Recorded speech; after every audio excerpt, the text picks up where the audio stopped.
Romans at Calvary 30 AD. Yes, you guessed right. That's from Wikipedia. So, but in the spirit of the Easter celebrations, we do have public holidays on Friday, marking Good Friday, when the Passion of the Christ supposedly began, and then leading to his crucifixion, and then he resurrected on Sunday. Yeah, on Sunday yesterday. Yeah, the third day indeed, and yeah. So once again, holidays declared Friday and Monday for Christians to revel in the spirit, revel in the moment, enjoy it, reminisce, I suppose, ponder, think, pray, I suppose, thank God, be hopeful for the future. And we talk about that as well in the course of today's conversation. From now till 7, as is tradition, the discussion goes on. Yep, no public holiday for us over here. Not that I'm complaining or anything, but we're always here. We're always here. Public holidays, we're always here. Yeah, always here. Anyways, I hope you're making the most of the holiday period and having a great time. So, let's see. From now till 7, like I mentioned a while ago, discussions are on. Here's a quick preview of what to expect today. Now, as is practice, as is tradition, there will be no side comments today. I'm sure if you've been listening to the show long enough, you must know that. On two different times, or two major times, or there are two times usually when I don't deliver a rant, and that's during festive periods when we have public holidays, and then whenever I return from vacation. So, well, today I'm sure you figured out what's happening. It's a festive period. I did make an exception on Friday, though. There was something really important I had to do a rant on then. Possibly that was the first time ever that I would do a rant during the festive period when we have a public holiday. However, that tradition remains today. There will be no rant today. Like I said, it's Easter. Jesus resurrected yesterday. So shortly I'll be asking you, is Nigeria experiencing a resurrection?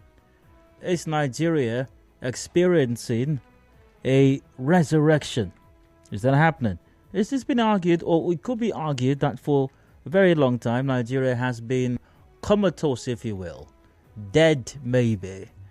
And Nigeria needs a resurrection. By the way, resurrection is the concept of coming back to life after death, a renewal, if you will, a rising again, if you will. Is Nigeria experiencing that? Is Nigeria close to experiencing that? Will Nigeria ever experience that? What ingredients does Nigeria need to experience that? So Nigeria and resurrection we'll discuss shortly in a few minutes in this 3 o'clock hour. And how's the Easter celebration going for you generally? I'd like to get your take on that shortly. Now that takes us to 4. I suppose we still have bulletins on today. So at 4 p.m. business news. And after that, discussions continue. Speaking of discussions continuing, UK stops recruiting healthcare workers from Nigeria, 53 others. That's a bit of the story. The UK has placed Nigeria and 53 other countries on the red list of countries that should not be actively targeted for recruitment by health and social care employers.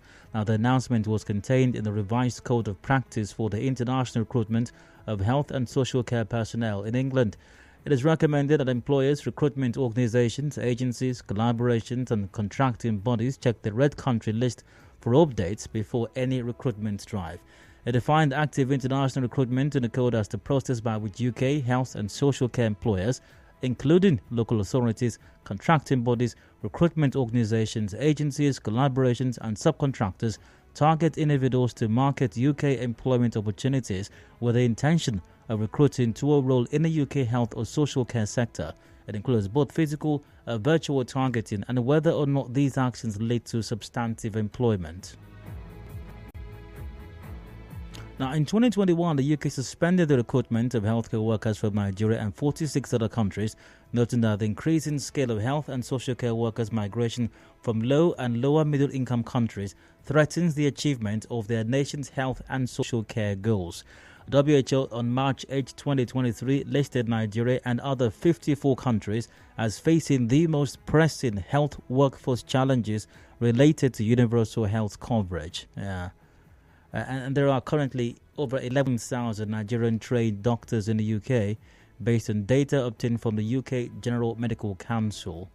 That's the body that maintains the official register of medical practitioners. And Nigeria has the third largest number of foreign doctors working in the UK after India and Pakistan. We'll talk about this in the 4 o'clock hour. I'll be asking you, what impact would this have on Nigeria's health sector? Would it have any impact at all? And if it would, what impact would it have? The UK is stopping recruitment of healthcare workers from Nigeria and 53 others. And by the way, do note that it simply stops recruiting agencies or organizations or the state itself from targeting. It doesn't stop healthcare workers from applying. It doesn't stop healthcare workers from applying for jobs. It simply says we can't poach them, we can't target them, we can't make a direct effort to recruit them, but it doesn't stop them from applying. And if they can apply, if it doesn't stop them from applying, it means they can possibly get the job. But once again, we'll look at this in the 4 o'clock hour. I'd like to get your take on what impact this might have on Nigeria's health sector. That takes us till 5 o'clock. We've got the news update at 5 p.m. After that, with the discussions goes on. Discussions go on, pardon me. And speaking of discussions going on, the next matter of discourse, lawyers blamed for PDP protests at the INEC office in Port Harcourt. A lawyer, Boris Oshoma, is blaming his fellow lawyers for the protests by the PDP at the INEC office in Port Harcourt. Oshoma told our correspondent that lawyers failed to give clients sound legal advice. Let's take a listen to what Boris Oshoma had to say as far as the role of his colleagues is concerned, regarding the aftermath of the elections in Rivers State and the PDP, holding a carnival or laying siege at the INEC office. Here's some of what he had to say. The Court of Appeal said, well, we have listened to INEC. PDP also, you have not said anything to controvert what INEC has said. So which means that truly this information can be stored at the back end. So we grant INEC prayer. PDP, you are allowed to examine these materials of INEC and make copies for your cases. That's basically what the court said. The prayers that the beavers should not be tampered with has been modified. INEC has scheduled election for Saturday. The court cannot ask them to postpone the election.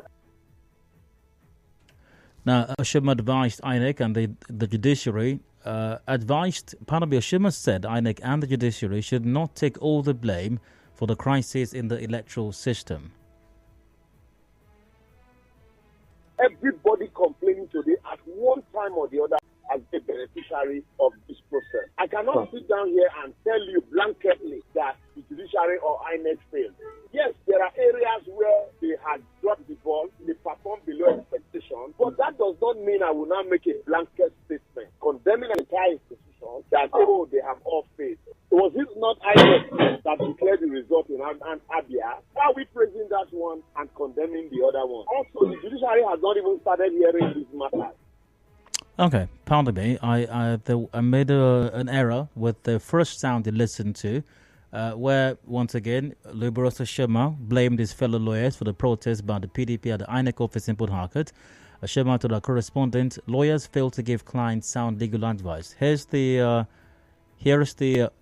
right content. What would lead to this suspicion that all parties will now say they must inspect? It's because of the behavior of the lawyers involved in the process, rather than explore opportunities to ensure that the assuages of their respective clients. They go about telling the client that they do not have faith in the process. What you're indirectly telling your client is resort to self-help. And when they all resort to self-help, it's going to be anarchy. And that is what is happening. But the Deputy Director of the Community Initiative for Enhanced Peace and Development, Gondo Ogbalo, says INEC is to be blamed for the post-election violence in Rivers State. He spoke to our correspondent and said it would be difficult for INEC to come out of the current difficult situation. I doubt if INEC will be able to. In our report, we actually had a situation room after the election, and during the presidential election, one of the things our summary and our record finding is that INEC actually created 80% of the violence. They triggered 80% of the violence that occurred in Rivers State, and we have proven that, and it's in the report how they did that. So I really don't think INEC can wriggle itself in this, and it's regrettable that they have put themselves in such a position that they shouldn't have been in the first place.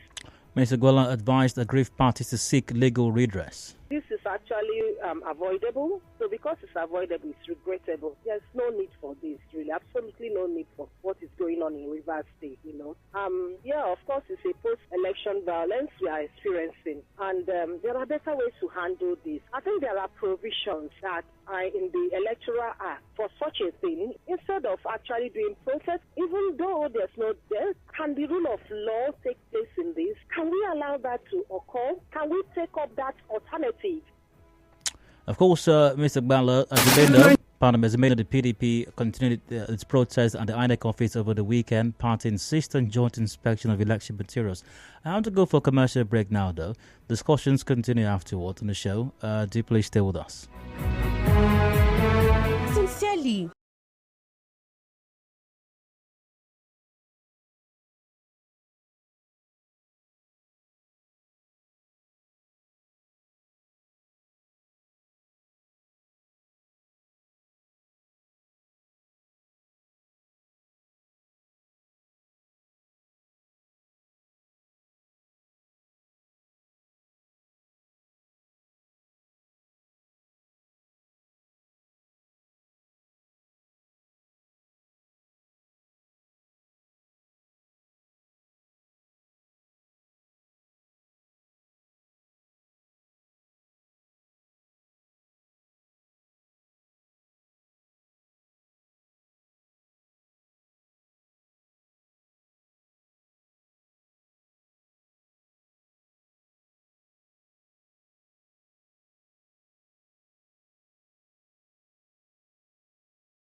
Here in Port Harcourt, I'm Dyer. 26 minutes gone past 3 p.m. Discussions are on. Just before the break, I was telling you what discussion is to be had in the 5 o'clock hour. Lawyers, Liborista Shoma, a lawyer, has blamed his fellow lawyers for the protest by the PDP at the INEC office, saying that INEC and the judiciary should not take all the blame. But Deputy Director of the Community Initiative for Enhanced Peace and Development, Egbendu Ogbalo, says INEC is to be blamed for the post-election violence in Rivers State. I'll ask you about this in the 5 o'clock hour. Who would you pin the blame on? Who would you pin the blame on? Who's responsible for what's taking place? What the PDP's siege at the INEC office? The PDP holding more or less, you could say even holding INEC ransom, or at least holding INEC workers, staffers ransom. And there was a report of PDP members holding INEC staff against their will, stopping them from leaving or preventing them from leaving the INEC office sometime last week or so. Very sad development indeed. We'll look at this. So once again, who's responsible for what's playing out? I'll get you on taking that in the 5 o'clock hour after the updates. Headlines at 5:30 p.m. hopefully. Major news comes up top of the hour at 6. A review of all these matters after that during the open season segment till about 7 when the show comes to an end. The sports gang are in by 7 p.m. for extra time. Discussions continue now with once again no side comments today, no rant. It's a holiday period. Don't want to spoil your mood or anything, even though the question I asked might do that as well. I don't know. But I'm asking. It's Christians the world over are celebrating Easter, the resurrection of Christ. Once again, resurrection or anastasis is a concept of coming back to life after death. Yeah, coming back to life after death. Coming back to life. Yeah. Nigeria definitely is in need of resurrection, coming back to life, if you will. Is Nigeria experiencing that now? Are there chances Nigeria will experience that if it is not already experiencing that? What is preventing Nigeria from experiencing that if it is not already experiencing that? Or does Nigeria need to experience that? How soon do you suppose Nigeria will experience a resurrection if it is not already experiencing one? The lines are open. Let's talk about this for a bit. Call 070-093-093. Also, you may call 0817-923-0002 or 0817-923-0003 or 0007.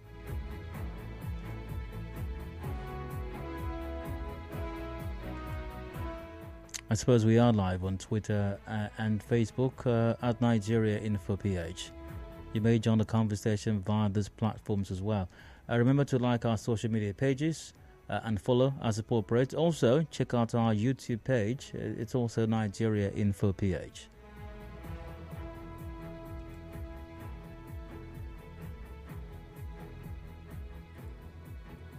Is Nigeria experiencing a resurrection? Is Nigeria experiencing a coming back to life? It's not going to happen, or has it happened already? And maybe it's not just so evident, or maybe it is evident, and some persons just don't see it. If it hasn't happened yet, when do you suppose it might happen? How soon might it happen? What is preventing it from happening? What ingredients do we need to make that happen?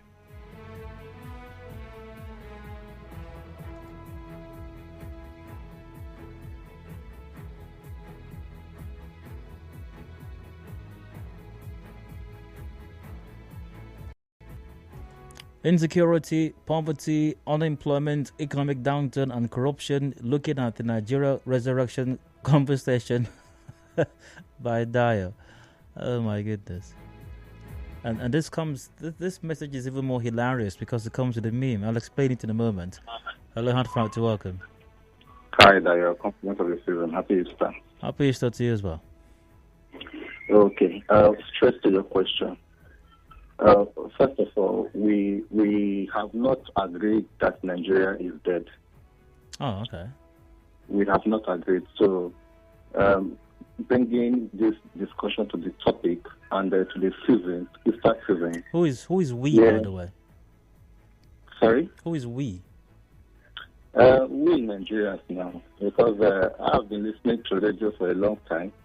When people call to say Nigeria is dead, people are cut off, or they are told not to say that, or to be positive about the country. I don't know who does that. I don't know what people you're talking about. If anybody has an opinion that the country is dead, I'm not going to cut that person off. That's a valid opinion to hold. Okay, because Yes. Because it has happened severally. When people say Has it happened on my show? Can you reference one point when it happened on my show? Well, I would say a lot of times, don't believe me, allow other callers to call to collaborate. Don't believe me, Mr. Dayo. No. Listen, I am not saying has it happened on radio. I don't know. On your show, I'm asking if your it's show. happened on my show. On your show, Where yes. someone says And, Nigeria is dead, and for that reason, I cut off the person. Yes, Mr. Dayo. No, that's not happened. That's not true. You're making that up. Okay. You're just desperate to advance your comments. You're making that up. Let me address other callers. Other callers, please come and debunk my statement. No. Okay. Feel free to call on other callers all you want, but that's not the point of this conversation. This conversation is not about you, the caller. I'm referring to that caller cannot determine what the conversation is about. So please disregard the comments of that caller. If you do have a contribution to the matter at hand, feel free to call in, please. All right. And once again, a reminder of what the topic is, not what the last caller said, is Nigeria experiencing a resurrection? Is that happening? What does Nigeria need to experience that resurrection if it hasn't done so already? Hello, you're welcome. Oh my. 913, hello? Dayo. Hello, you're welcome. Yes, Dayo. Good afternoon. Hi, go ahead. Chima, calling from Odaka. Go ahead, please. I think Nigeria is experiencing restoration. Okay. Yes. What are the signs of that? Pardon, is it? What are the signs of this resurrection you see Nigeria Yeah, experiencing? the signs. You see, the signs of resurrection is when the people are becoming more aware every day, becoming more politically literate every day, then the resurrection is at hand and witnessing it. But, they just concluded the presidential election. Yeah. It has never been like that ever since I grew up to see people coming out with much enthusiasm to change the narrative. It tells you that resurrection has started. People spoke through their ballot. We saw it. But Nigerians have done that in previous elections as well. Nigerians have come out previous elections. They have voted also. How is this one different? I'm not hearing you. Nigerians have come out to exercise their franchise in previous elections. 91.3, you're welcome. Go ahead. Go ahead. I want to tell you that this past election brings unity among Nigerians. Yes, why I said so.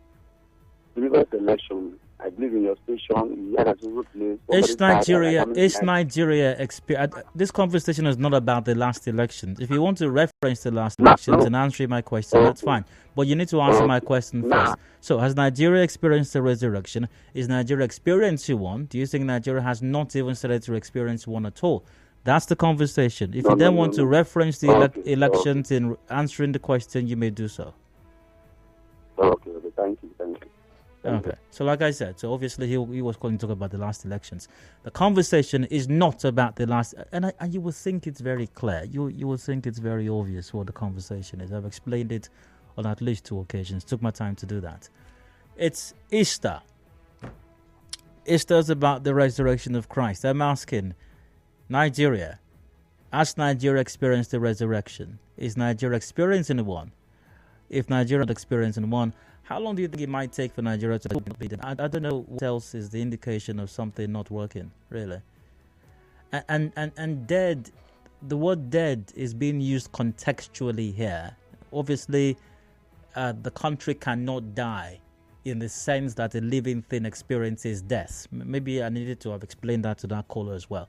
So the word death or dead is being used contextually here. Because once again, a country cannot experience death the way that a living thing would experience death, when it ceases to be alive. A country will be different. But then again, contextually speaking, if you consider all the indices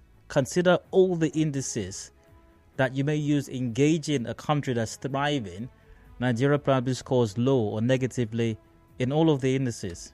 Security, Nigeria has one of the highest terrorism indexes in the world. Social security, nada. Healthcare,